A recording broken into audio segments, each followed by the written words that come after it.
اعوذ باللہ من الشیطان الرجیم بسم اللہ الرحمن الرحیم اللہم صلی علی محمد و علی آل محمد۔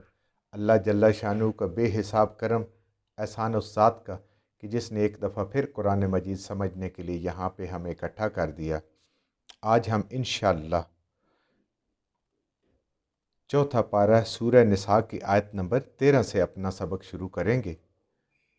پچھلی آیات میں بھی ذکر فرمایا اللہ نے اپنے کلام میں وراثت کی تقسیم کے بارے میں، اور بڑے تنبیہ کے ساتھ اللہ نے کہا کہ یہ تمہارے اوپر فرض ہے، اور جو بھی اس کا ذمہ دار ہے، ایک ہے یا سارے بہن بھائی ہیں، مل کے ان کو تقسیم کرنا ہے، اور جیسے اللہ نے حکم دیا ہے علماء کے ساتھ مشورہ کر کے سب چیزوں کو تقسیم کرنا ہے۔ اب اس کے بارے میں اللہ تعالیٰ پھر تنبیہ فرما رہے ہیں جو وراثت کے بارے میں۔ تلک حدود اللہ، یہ اللہ کی حدیں ہیں۔ اللہ نے جو حصے مقرر کیے ہیں، جس کے بھی جو وراثت کا حقدار ہے، اللہ نے اس کا حصہ مقرر کر دیا ہے، یہ اللہ کی حدیں ہیں۔ وَمَن يُطِعِ اللَّهَ، اور جو کوئی اتباع کرے گا، پیروی کرے گا، مانے گا، اس کے مطابق کرے گا، اللہ و رسولہ، جو اللہ نے فرمایا اور اللہ کے رسول صلی اللہ علیہ وآلہ وسلم نے پھر اپنی مبارک احادیث میں اس کی مزید وضاحت فرمائی اور عمل کر کے دکھایا صحابہ کرام نے بھی، اور اس کے بعد جو اللہ کے نیک بندے تھے انہوں نے بھی۔ یدخلہ جنات تجری من تحتہا الانہار خالدین فیہا، جو بھی اللہ کی ان حدود کو قائم رکھے گا۔ دیکھیں کتنی یہ تاکیدی پہلے بھی بات تھی، اور پھر اللہ کہہ رہا ہے یہ میری حدیں ہیں جو میں نے حصے مقرر کیے ہیں، جس کے حصے مقرر کیے ہیں، اگر ان کا کھاؤ گے تو یہ ان کا مال غضب کرنے کے برابر ہوگا۔ تو جو کوئی بھی اس وراثت کو اللہ کے حکم کے مطابق اس کی تقسیم کر دے گا، جیسے اللہ نے قرآن میں فرمایا اور نبی کریم صلی اللہ علیہ وآلہ وسلم اپنی مبارک حدیث میں اس کی بہت زیادہ وضاحت ہمیں مل جاتی ہے، تو اللہ فرما رہے ہیں کہ اس کو جنت میں داخل کروں گا۔ دیکھیں کتنی بڑی بات ہے کہ ایک حقدار کو اس کا حق پہنچانا۔ اب اس میں بہت ساری صورتیں ایسی بھی آ جاتی ہیں نا کہ کئی حقدار حق لینے کے قابل نہیں ہوتے، وہ نہیں لے سکتے، نہیں لڑ سکتے، کسی کو ناراض نہیں کر سکتے، خاص طور پہ جو خواتین ہوتی ہیں، بہنیں ہوتی ہیں، بیٹیاں ہوتی ہیں، وہ یہ کام نہیں کر سکتی۔ تو ان کا حقدار کا حق ان تک پہنچانے پہ رب فرما رہے ہیں یدخلہ جنات تجری من تحتہا الانہار خالدین فیہا، ان کے نیچے نہریں بہہ رہی ہوں گی، ایسی جنتوں میں داخل فرمائیں گے وراثت کی صحیح تقسیم کرنے والوں کو۔ اور پھر ساتھ کیا فرما رہے ہیں؟ ہمیشہ رہنے والے ہیں۔ ذالک فوز العظیم، اس جنت کا حصول، اپنے رب کو راضی کرنے کا جو حصول ہے، یہی اللہ فرما رہے ہیں کہ یہ تمہاری کامیابی ہے۔ ایک کا مال رکھ لینا یا کسی بہن بھائی کا رکھ لینا، اس کو ترغیب دینا یا اس کو مجبور کرنا، یہ آگے اگلی آیت میں اسی جگہ پہ اللہ تعالیٰ اس کے بھی وعید بتا رہے ہیں۔ لیکن جو اس کو صحیح تقسیم کریں گے، اللہ سے ڈرتے ہوئے اللہ کے حکم کے مطابق، اللہ فرما رہے ہیں ان کو جنت دوں گا، اور یہی اصل انسان کا مقصود ہے، یہی اس کی منزل ہے، اور یہی اس کی کامیابی ہے، یہی ہے مراد پانا، منزل کو پہنچنا۔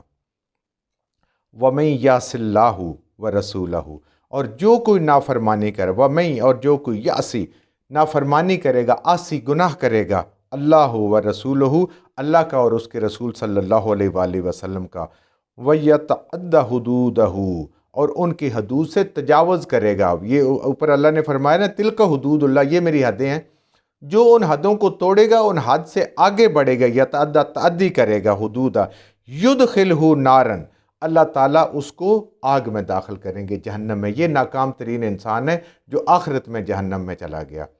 اللہ فرما رہے ہیں کہ جو کوئی بھی اس وراثت کو اس طرح تقسیم نہیں کرے گا جیسے اللہ کا حکم قرآن میں موجود ہے، اللہ فرما رہے ہیں کہ کرنے والے کو جنت ملے گی، وہ کامیاب ہوگا، اور جو ان حدود کو توڑے گا، کسی کے حق کو مارے گا، کمزوروں کو، خواتین کو خاص طور پہ اپنا حصہ مت، تو پھر بھی اپنے ہمت کر کے کچھ نہ کچھ لے لیتے ہیں، نہیں کرے گا، اللہ فرما رہے ہیں کہ اس کو ہم جہنم میں بھیجیں گے، خالدن فیہا، اور جہنم میں بھی ہمیشہ ہمیشہ رہے گا۔ جیسے جنت والے کو جنت کی خوشخبری ہمیشہ کے لیے، جہنم والے کو جہنم کی خوشخبری۔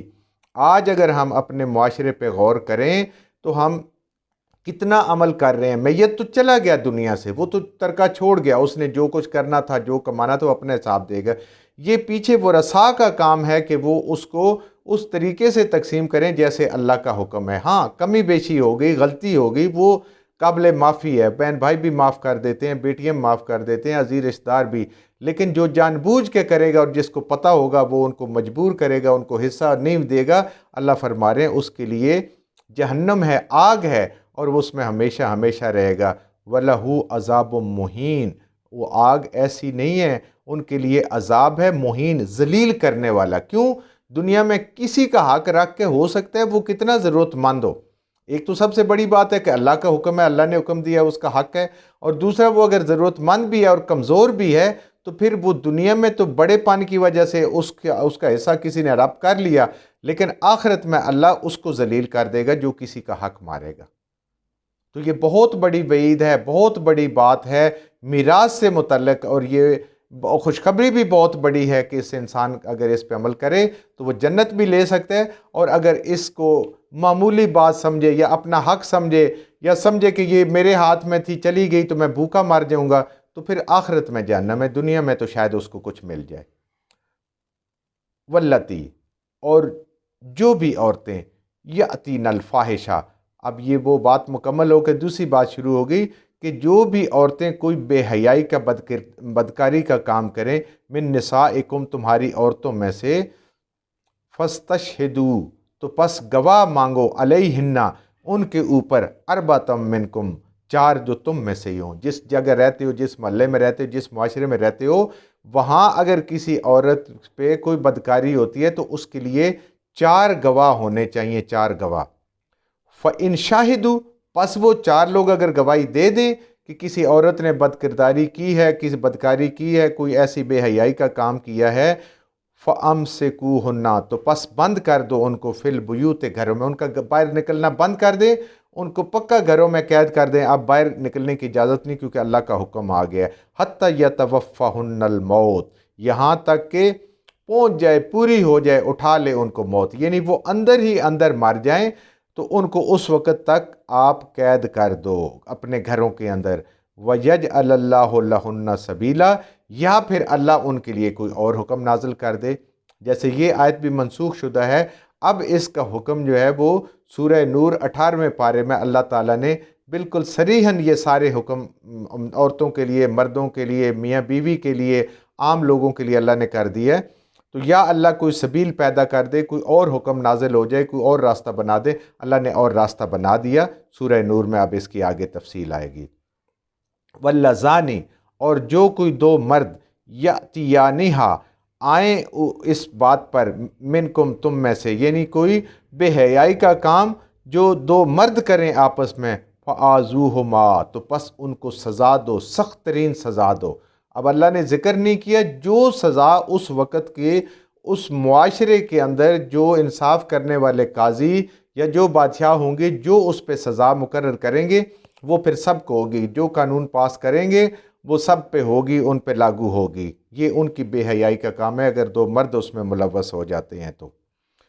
فَإِن تَابَا, ہاں ان کے لیے اللہ نے دیکھیں گنجائش رکھی ہے کہ اگر وہ توبہ کریں, وَأَصْلَحَا, اور آئندہ نہ کرنے کے پختہ عہد کریں ان کے ساتھ, جو بھی ان کے ساتھ معاملات صلح کا کر رہے ہیں یا ان کے اوپر حد جاری کر رہے ہیں, ان کو سزا دے رہے ہیں, اگر وہ توبہ کر لیں اور اس کے بعد اصلاح یعنی اصلاح کر لیں, اپنی آئندہ ایسی غلطی نہ کریں, فَأَعْرِضُوا عَنْهُمَا, تو پھر ان کو معاف کر دو. پھر ان کے جو پابندیاں لگی ہوئی ہیں, جو سزا ملی وہ تو مل گئی ہے, اور جو مزید پابندیاں معاشرے نے لگائی یعنی ان کی گواہی قابل قبول نہیں ہوتی, کسی جگہ وہ قابل اعتبار نہیں رہتے, اس طرح کی جتنی پابندیاں, پھر اللہ کہہ رہے کہ وہ کسی عہدے کے لیے اہل نہیں رہتے اسلام کے قانون کے مطابق, تو پھر ان کو معاف کر دو. ان اللہ کان تواب الرحیم, بے شک اللہ بھی توبہ قبول کرنے والا اور رحم کرنے والا ہے. تو تم بھی انسانوں کے ساتھ جب وہ غلطی مان لیں اور یہ وعدہ کریں پختہ کہ آئندہ ایسی غلطی نہیں کریں گے, تو تم بھی معاف کر دو, کیونکہ تمہارا رب بھی بڑا غفور الرحیم ہے, معاف کرنے والا ہے اور توبہ کو قبول کرنے والا ہے. جب اللہ توبہ قبول کرتا ہے, انسان تو بھی ان چیزوں کو بھول دے. جہاں بھی اللہ نے توبہ کی گنجائش دی ہے وہاں ضرور توبہ کو توبہ کرنی بھی چاہیے, اور انسانوں سے اگر غلطی ہو جاتی تو اللہ فرما رہے ہیں ان کی توبہ قبول کریں، تو ان کی توبہ کو بھی قبول کرنا چاہیے۔ جو کچھ ہم نے صحیح صحیح پڑھا اللہ ہمارے ذہنوں میں دلوں میں بٹھا دے، جہاں جہاں پڑھتے ہوئے بولتے ہیں ہم سے غلطی ہوگی اللہ میں معاف فرما دے، اور ان غلط باتوں کو ہمارے ذہنوں سے دلوں سے اللہ کی ذات نکال دے۔